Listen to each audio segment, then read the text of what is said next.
Today is the sixth Sunday of Easter. Our Gospel is John chapter 14, verses 15 through 21. By way of an introduction to that Gospel text, I'd like to say a few words about another book which I read recently. The book is called The Cure for Hate. It's written by a young Canadian by the name of Tony McAleer. It's autobiographical. Tony McAleer was an only child. He grew up in a nominally Catholic household. He went to a Catholic school. In his teenage years, he got involved with the skinheads. He later on, in early adulthood, got heavily involved in the white supremacist movement, a hate-filled group. Things began to change for Tony McAleer, for the better, when his partner announced to him she was pregnant. His first reaction was anger and resistance. He did not want to be the father of a child.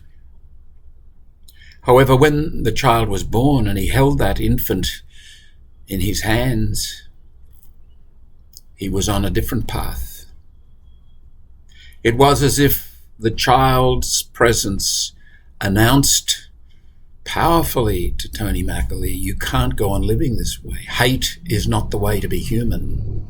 The child invited Tony McAleer to a deeper human life. And so began a lifelong journey, which involved his encounters in Eastern religions and with psychotherapy. At the core of his story is what he calls radical compassion. I'm going to read a brief quotation from McAleer's book to indicate what he means by that. Radical compassion, writes McAleer, takes us outside of our comfort zone. Having compassion for people we don't like, being willing to take a risk, to experience some discomfort, or finally, wanting to go even further and engage in some social change through our compassion, to change the environment that is the source of the suffering we witness in the world. Radical compassion starts with compassion for the self, which amplifies our capacity to serve others, to face our fears and our pain, to push through the discomfort of vulnerability, is one of the most radical acts we can undertake. The journey inward to know ourselves is crucial to radical compassion, as it provides the necessary balance to truly effect change. Compassion within and compassion without, the two in balance, is a truly powerful combination. A place from which our fear and judgment can be transformed into understanding and healing. What we don't transform, we transmit.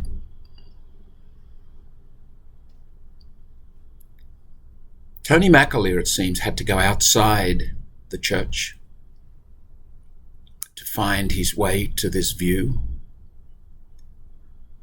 I would say this view is profoundly harmonious with Catholic teaching. Why did he not find it in his Catholic family, in his Catholic schooling? Let's look at the Gospel of John, and we might begin to be able to shed some light on that question. The Gospel today, John chapter 14, verses 15 through 21, is part of a set of writings by John. And the heart of those writings is found in 1 John chapter 4, verse 8. God is love. And chapter 3, verse 16 of this Gospel. God so loved the world, he gave his only Son.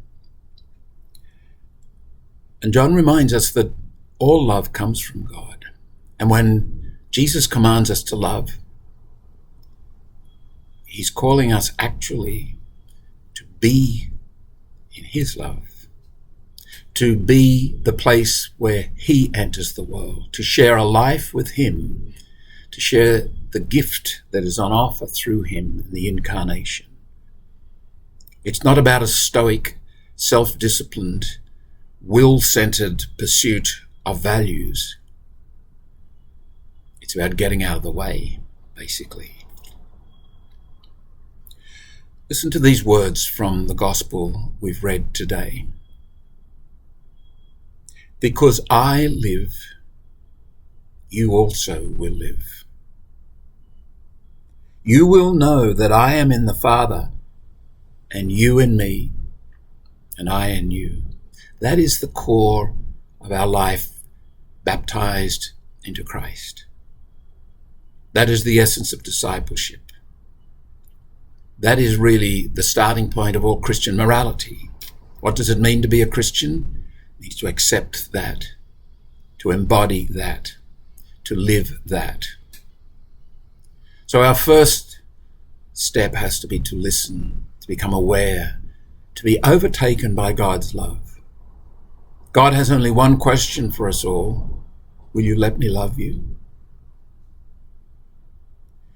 What has in fact tended to dominate, certainly in our Catholic history, is what I would call moralism rather than morality. We shifted the focus from God giving to us doing.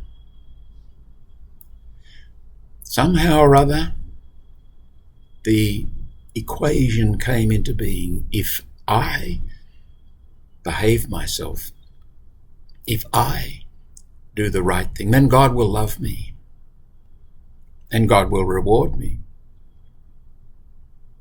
But if I don't behave myself, if I don't do the right thing, God won't love me.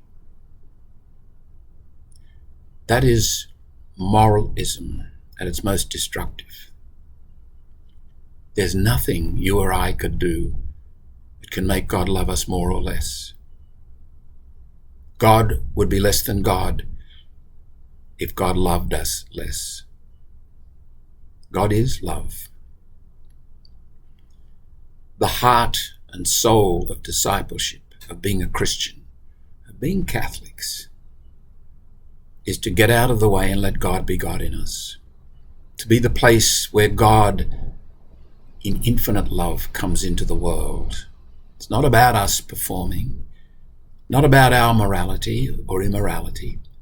And let me say, there's a huge morality in this if we allow God to be God in us. What has been your experience? And more importantly, what are you going to do about it?